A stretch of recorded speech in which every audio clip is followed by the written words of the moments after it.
Olá, seja bem-vindo a mais uma emissão da STP-TV. Hoje o tema, enfim, é um tema, se calhar, adiado. Sabia que a Nigéria tem um PIB de 520 mil milhões de dólares e que é a 23ª maior economia mundial? Pois é. É sobre a Nigéria que vamos falar hoje, um pouco sobre o seu potencial, um pouco sobre as relações da Nigéria, enfim, relações de negócios Nigéria-Portugal. Portanto, apresento o meu convidado após uma pequena reportagem. Hoje vamos levá-lo a conhecer o potencial económico da Nigéria. Com um PIB de 520 mil milhões de dólares, é a 23ª maior economia mundial, sendo que possui mais do dobro do PIB de Portugal, 220 mil milhões de dólares, mais do quadro de 4,3% do PIB de Angola, 121 mil milhões de dólares, e 34,7 vezes o PIB de Moçambique, 15 mil milhões de dólares. Mas o que mais caracteriza a Nigéria e em que medida a associação que lhe vamos apresentar hoje tem potenciado as relações entre Portugal e, claro, a Nigéria? É disso que lhe vamos falar hoje. De volta, como disse, ia apresentar, e vou apresentar com certeza, o meu convidado de hoje, Samuel Pires, da Associação Amizade e Negócios Nigéria-Portugal. Interessa, sobretudo, perceber o que é que se está a passar na Nigéria, mas mais do que na Nigéria, só na Nigéria, saber o que é que se está a passar em termos de negócios, de ligação de negócios entre Portugal e Nigéria. Portugal, aqui, interessa que é sobretudo para marcarmos um olhar externo ao continente africano sobre como é fazer negócios nesse país, que é o maior PIB do continente, ultrapassou a África do Sul muito recentemente com os acertos feitos à contabilidade pública, e também tentar perceber o porquê da influência da Nigéria na nossa região. Não é nada que não saibamos, mas convém ver isso do ponto de vista de quem faz negócio com a Nigéria, quem faz negócio na Nigéria e quem tenta promover ligações de negócio com aquele país, relativamente ao qual quase todos nós temos uma ideia, nem que seja de futebol. Samuel Pires, obrigado por estar aqui connosco. Obrigado, eu. Boa tarde, David. Isto é muito simples. A primeira pergunta para uma situação dessas é perguntar o porquê da criação da Associação de Amizade e Negócios Nigéria-Portugal. Com certeza. Começando pelo início, eu posso dizer que a Associação de Amizade e Negócios Nigéria-Portugal surgiu inicialmente em virtude de uma parceria existente entre a CIBS International, que é a empresa dentro do grupo CIBS, que é a empresa que todos os portugueses conhecem, portugueses e não só, como a empresa que gera a rede de multibanco. Surgiu uma parceria entre a CIBS em 2010-2011 e a NIBS. A NIBS é o Nigeria Interbank Settlement System, que no fundo é a CIBS da Nigéria, que na altura pretendia modernizar o sistema de pagamentos nigeriano.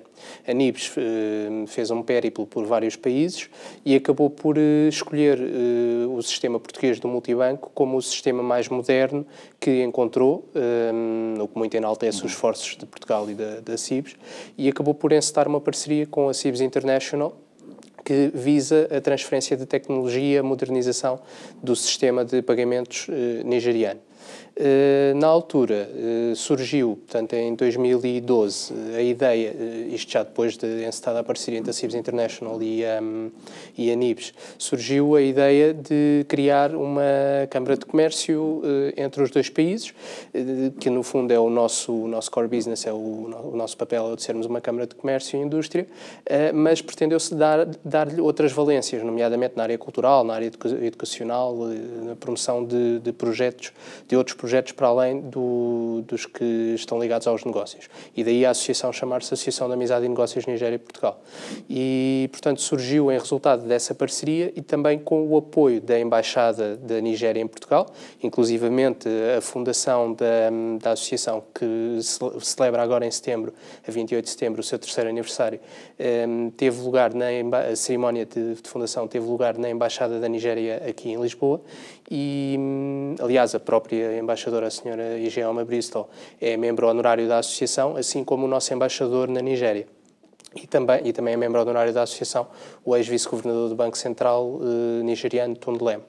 E, portanto, com o apoio da Embaixada da Nigéria em Portugal, da Embaixada de Portugal na Nigéria e da CIBS International e de um grupo de empresas, nomeadamente a Nova Base, a Raposo Bernardo, a KPMG, do lado português e do lado, isto inicialmente, e do lado nigeriano, uma série de empresas e bancos, como por exemplo o Union Bank, o Sterling Bank, o GT Bank, acabou por surgir assim a Associação de Amizade e Negócios Nigéria e Portugal, que entretanto tem-se vindo a expandir, temos vindo a aumentar em termos de associados, representamos já cerca de 50 associados e temos vindo a promover efetivamente o aprofundamento das relações económicas entre os dois países, sendo o nosso core business fazer com que empresários portugueses e nigerianos se conheçam, se relacionem e venham de facto a estabelecer parcerias de negócios. Existe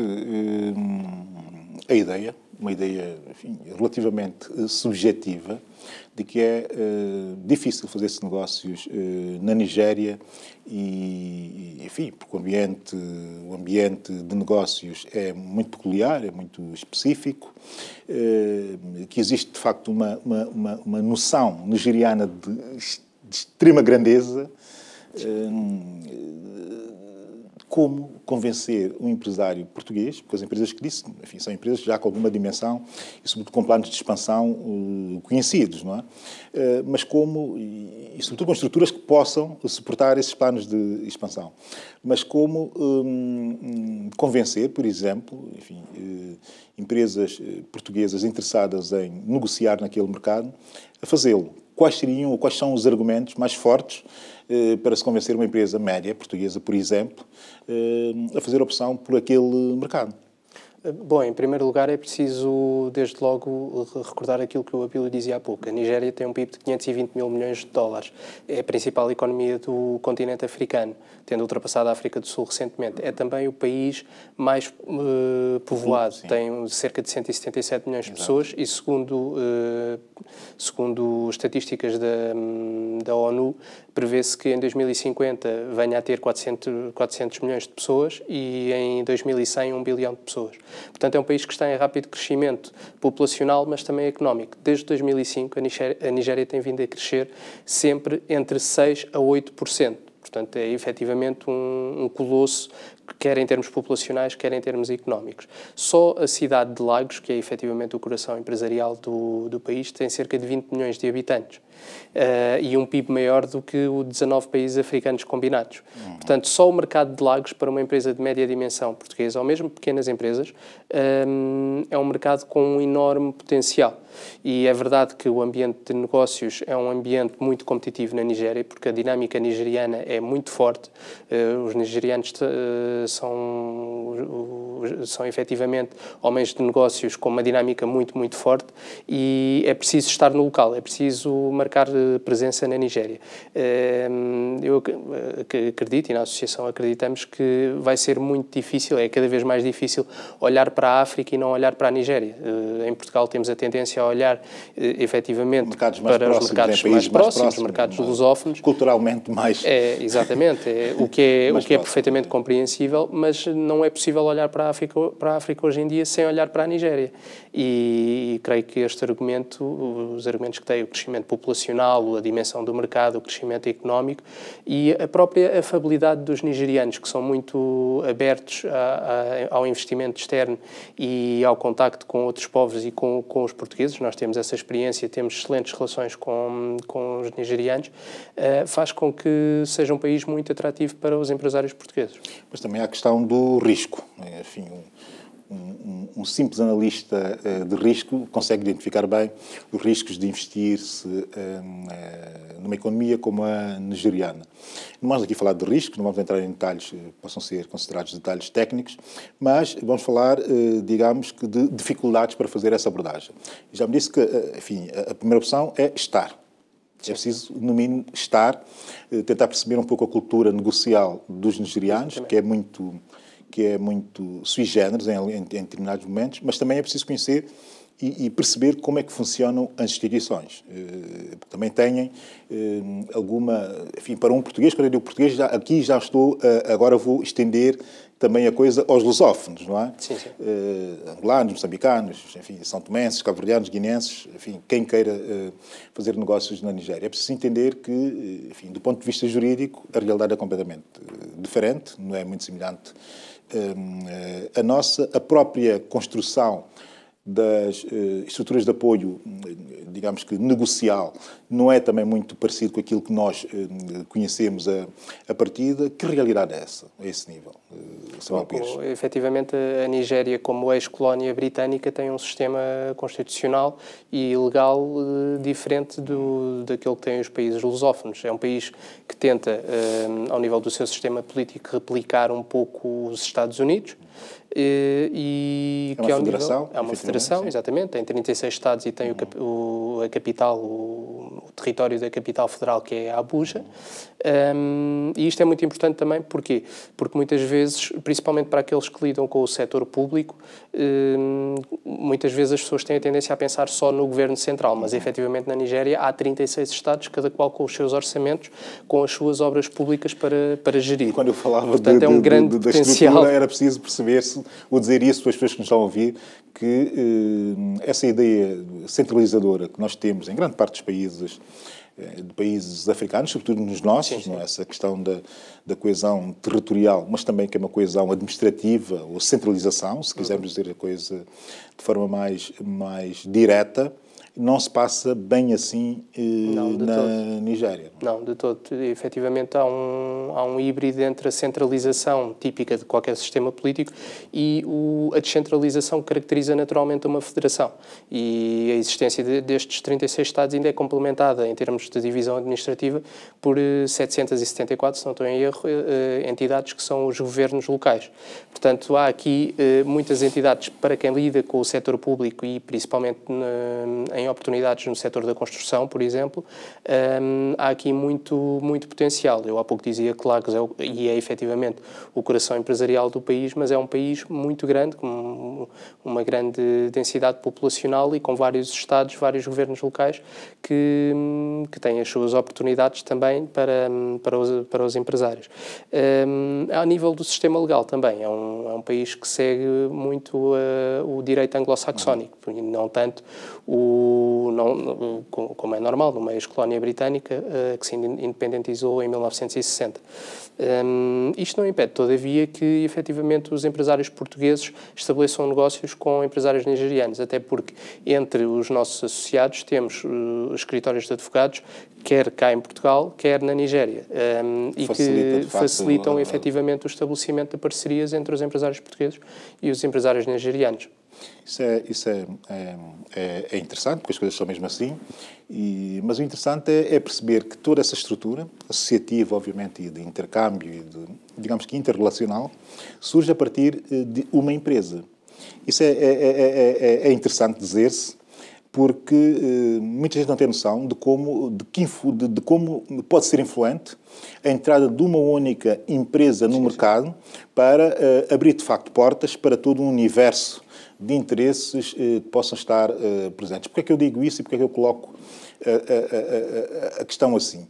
Porque nós, enfim, quem vê a Nigéria do lado africano, a primeira coisa que lhe vem à cabeça, o Samuel, como é óbvio, não faz esse tipo de abordagem, não faz esse tipo de análise, nem perspectiva dessa forma, mas quem vê do lado africano olha para a Nigéria sempre como um mercado extraordinariamente fechado.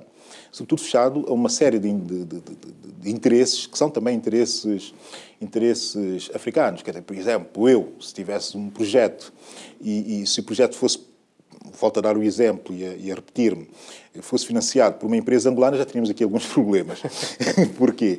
Porque, enfim, é conhecida a pretensão dos dois países a serem potências regionais, os dois países são players na indústria petrolífera, Angola está ou esteve em vias de ultrapassar a Nigéria em termos de produção bruta de crudo, mas, no entanto, parece mais difícil para um africano fazer negócio na Nigéria, como eu dizia, ou criar projetos, do que um português. A vossa associação comportaria a hipótese de grupos africanos, com sede em Portugal, obviamente, que só assim faria sentido, que passariam a ser grupos portugueses de sediação, presidiação, não é? De interessados nessa parceria ou nessa possibilidade. A vossa associação estaria disponível e aberta a essa digamos, possibilidade, repetindo? Sim, conquanto as empresas que pretendam efetivamente usufruir dos nossos serviços tenham uma sede ou delegação em Portugal, é perfeitamente possível serem membros da associação e usufruírem dos nossos serviços ao nível da promoção do relacionamento entre empresários dos dois países, com certeza. Pois, isso, enfim, parece bastante interessante. Vendo o caso da Nigéria e da experiência nigeriana que, obviamente, a associação tem. Como é que isto irá evoluir? Como é que vocês perspectivam a vossa atividade, enfim, que é uma atividade obviamente partilhada também com os nigerianos, mas como é que perspectivam o crescimento dessa relação?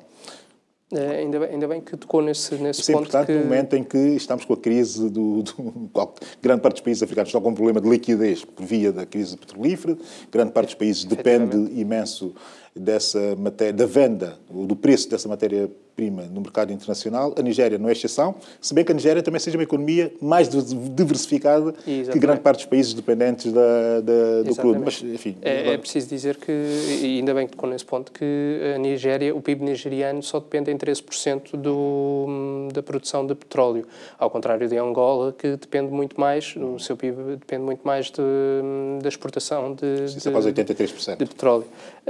Portanto, na Nigéria não se coloca o mesmo tipo de problemas que se colocam noutras geografias, mesmo dentro do continente africano, porque o PIB é muito diversificado, 30% a 40% é representado pelo setor agrícola e os restantes pela indústria e serviços. E quando há pouco o Abílio falava também no acerto das contas, do cálculo das contas do PIB, só para enquadrar um bocadinho quem não está a par do que aconteceu, o que efetivamente se passou o ano passado foi que a fórmula de cálculo do PIB nigeriano foi atualizada com a ajuda do Banco Mundial, dos técnicos do Banco Mundial e do Fundo Monetário Internacional.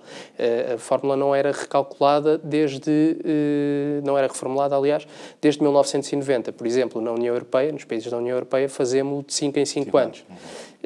E, portanto, quando a fórmula foi reformulada, passa a redundância, passou a refletir a diversidade e o crescimento que a economia nigeriana tem vindo a ter ao longo das últimas 2 décadas. E passou a refletir, por exemplo, a área da banca, a área financeira, as telecomunicações, a construção, que são setores que têm vindo a crescer e nos quais há imensas oportunidades. Ótimo. E na agricultura? Na agricultura é um setor em que a Nigéria já foi autossuficiente, neste momento não é autossuficiente, importa parte das suas necessidades em termos alimentares, mas é efetivamente Há uma aposta forte do governo, exatamente. Já havia do governo anterior, mas do atual governo, com o atual presidente, o discurso está muito virado sim. Para o regresso a investimentos fortíssimos nessa área. Mas haverá espaço aqui para um estrangeiro investir na agricultura? Sem dúvida, principalmente no setor agroalimentar, é um setor em franco crescimento e no qual o governo nigeriano tem vindo a apostar muito em resultado de uma estratégia desenhada pelo anterior governo, que é a Nigeria Vision 2020, que pretende colocar a Nigéria entre as 20 maiores economias do mundo em 2020. E posso dizer, dar um exemplo muito prático, existem fundos destinados pelos bancos só para investir no processamento de pasta de tomate. Isto é um exemplo muito prático. Efetivamente, há espaço para empresários no setor agroalimentar que queiram investir na Nigéria para investirem na Nigéria. Dizia um amigo meu, nigeriano, meio a brincar e meio a sério: Abílio, se quiseres fazer um negócio na Nigéria, aconselhar, enfim, clientes ou amigos, o que tu quiseres, a fazer um negócio na Nigéria, vai ler na comunicação social para saberes onde é que o Aliko Dangote está por o seu dinheiro. Que isto era uma espécie de farol para se ganhar dinheiro na Nigéria, não é? Enfim, é o homem mais rico da África, é o homem muito visto como, se calhar, o mais bem-sucedido empresário, o self-made man, o empresário que se faz por si próprio, sem a riqueza associada ao Estado, ou sem a riqueza associada a famílias tradicionalmente ricas, nada disso. É um self-made man. Existe também, enfim, passa a exceção, que é o Aliko Dangote, a ideia de que grande parte dos homens de negócios nigerianos funciona muito na lógica da negociação extremamente agressiva, ou seja, no sentido de querer tudo muito rapidamente. Mas a verdade é que para se criar uma estrutura na Nigéria, e eu estive a ver estes dados no Doing Business, demora muito tempo até se concluir, desde o início até se concluir um negócio, demora efetivamente muito tempo. Há aqui um desfazamento entre essa ansiedade por realizar tudo muito rapidamente, realizar dinheiro, realizar ganhos, aliás, e a criação de uma estrutura. É preciso dizer-se isso também às pessoas que nos estão a ouvir e que tenham na ideia de que a Nigéria é um país fácil de se ir. Há dificuldades, há alguns problemas. Como explicar, e agora diretamente para o Samuel Pires, como explicar a uma empresa, ou um CEO, um administrador, um diretor executivo de uma empresa que queira ser vosso associado e ver as coisas, enfim, in loco na Nigéria, como dizê-lo que deva entender a Nigéria, primeiro, como uma federação, que nós já tivemos a ver, e que os problemas que nós vemos na televisão, com o Boko Haram e esse tipo de coisas, que estão circunscritos ao norte. Eles compram essa ideia. Ao Nordeste mesmo. Ao Nordeste.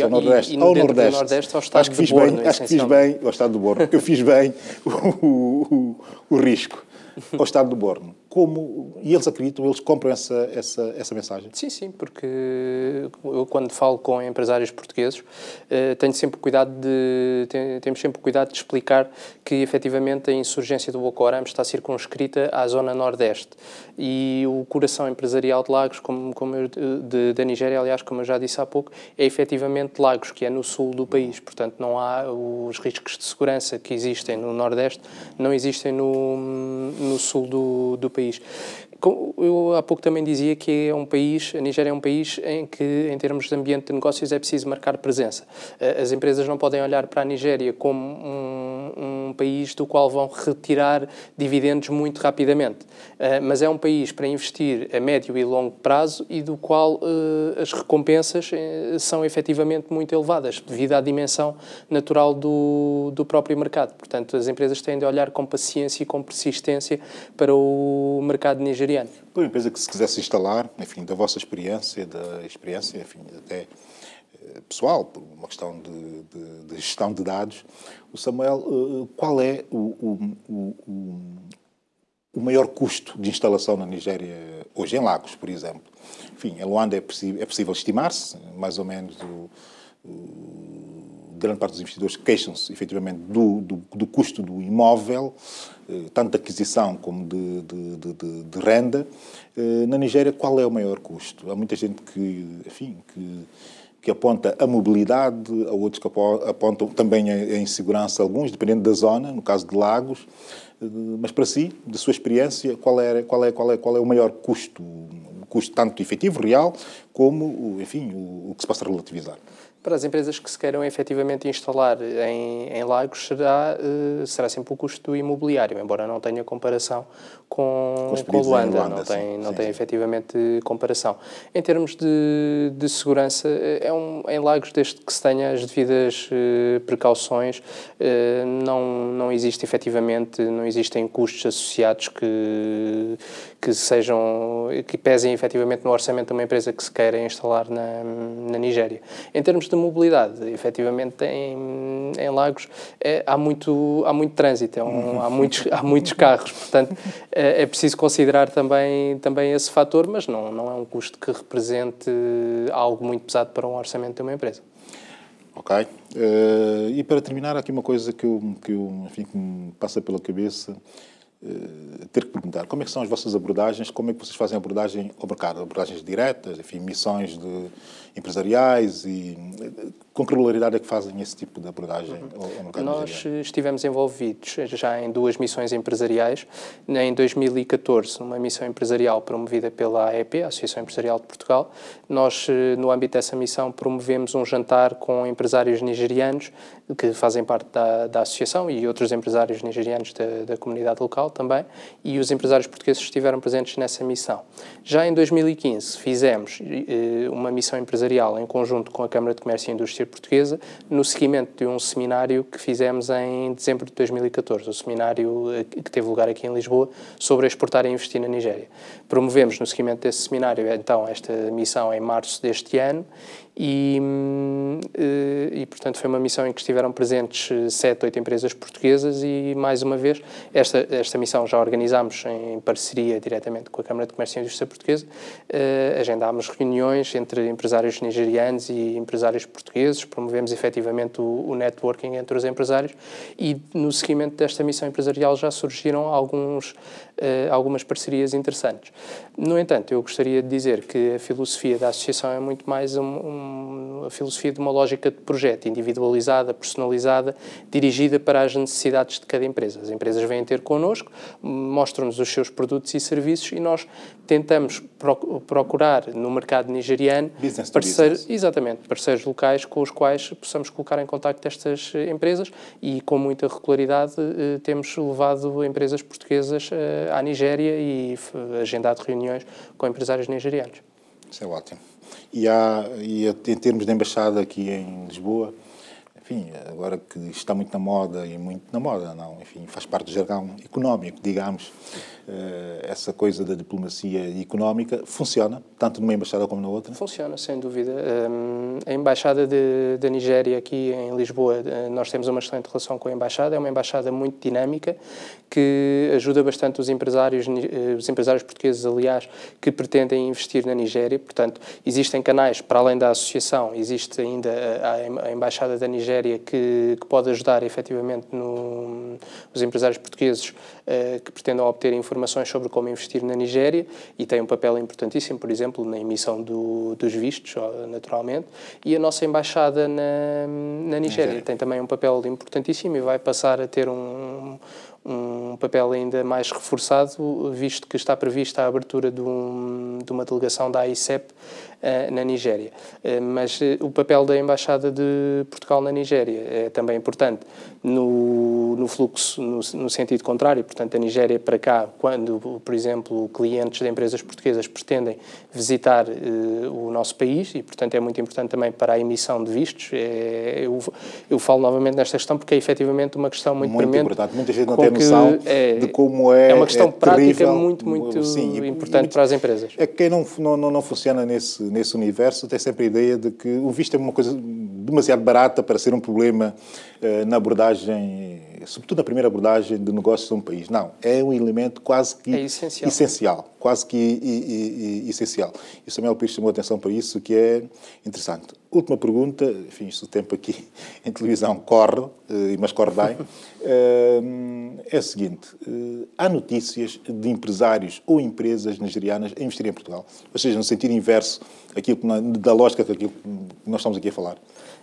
Neste momento ainda não lhe posso dizer que haja investimentos concretos, mas há efetivamente interesse de empresários nigerianos em investir em Portugal e nós inclusivamente já temos recebido em Portugal empresários nigerianos com interesse em empresas portuguesas. Agora, área da banca, área da construção, por exemplo.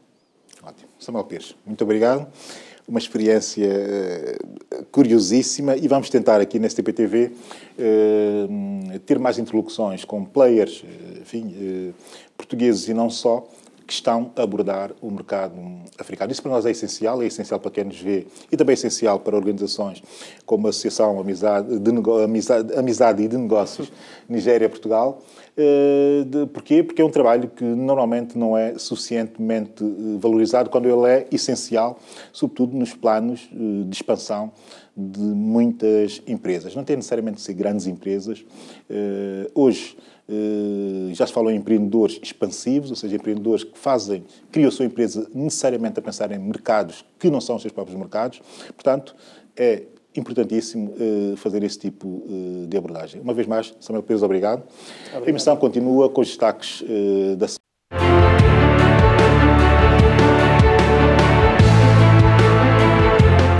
O destaque São Tomense de hoje vai para o encontro do Primeiro-Ministro de São Tomé e Príncipe, Patrício Trovoada, com o Vice-Presidente e Primeiro-Ministro dos Emirados Árabes Unidos, o Emir de Dubai. Comentarei o tema após uma breve reportagem. Com a sexta maior reserva de petróleo do mundo, os Emirados Árabes Unidos formam um país árabe localizado no Golfo Pérsico. Este é um dos mais ricos do mundo, qualificado na 36ª maior economia. Foi lá que, no final da tarde de terça-feira, o primeiro-ministro de São Tomé e Príncipe, Patrício Trovoada, foi recebido pelo vice-presidente e primeiro-ministro dos Emirados Árabes Unidos e emir do Dubai, Sheikh Mohammed bin Rashid Al Maktoum. De acordo com uma fonte a partir do Dubai, no encontro entre os dois governantes, que teve lugar numa residência privada nos arredores do Dubai, foram abordadas, entre outras questões, a situação no Iémen. E Patrícia Emery Trovoada não deixou de apresentar as condolências do governo e do povo são-tomense às autoridades e ao povo dos Emirados Árabes Unidos, após a perca de 45 soldados no recente ataque ocorrido no passado dia 4 de setembro. Além deste encontro, o primeiro-ministro de São Tomé e Príncipe teve também várias reuniões com personalidades, como, por exemplo, o presidente do ICD, o Fundo Soberano do Dubai, Mohammed Al-Shaibani, tendo este fundo participação em vários setores de atividades relevantes. De volta, este momento, essa espécie de roadshow pré-Step-In, a Friendly Country, que é uma conferência de investidores que o governo de São Tomé irá organizar no dia 14 e 15 de outubro, na capital inglesa, em Londres, que é essencialmente um evento de promoção do país e também de promoção do crescente valor estratégico que o país, São Tomé e Príncipe, tem, que ainda sendo potencial, pode vir a ser efetivável. É uma iniciativa do governo de São Tomé e Príncipe. O primeiro-ministro, Patrício Trovoada, entendeu por bem fazer uma espécie de roadshow pré o acontecimento, no sentido de mobilizar interessados a estarem presentes. Fez opção pelos Emirados Árabes Unidos, sobretudo parou essencialmente no Dubai. Também tivemos notícia que passou pela Argélia e que também esteve nos Estados Unidos da América.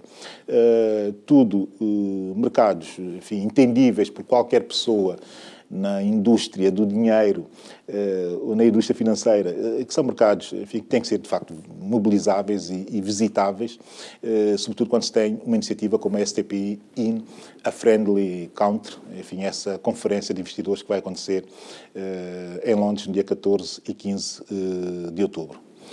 O presidente da Guiné-Bissau, José Mário Vaz, nomeou esta quinta-feira, por decreto, Carlos Correia como primeiro-ministro do país. Veja a reportagem de seguida. Fique atento, aos meus pequenos e muito modestos comentários. O presidente da Guiné-Bissau, José Mário Vaz, nomeou esta quinta-feira, por decreto, Carlos Correia como primeiro-ministro do país. Resta saber o que significa isto para a Guiné-Bissau, que se encontra a passar um momento conturbado. De volta, falando um pouco, muito rapidamente, sobre aquilo que está acontecendo na Guiné-Bissau. É um regresso à normalidade, uma normalidade atípica, porque foi necessário ir buscar um veterano da guerra da independência nacional, um combatente da independência nacional, alguém com 81 anos, para acalmar os ânimos na Guiné-Bissau.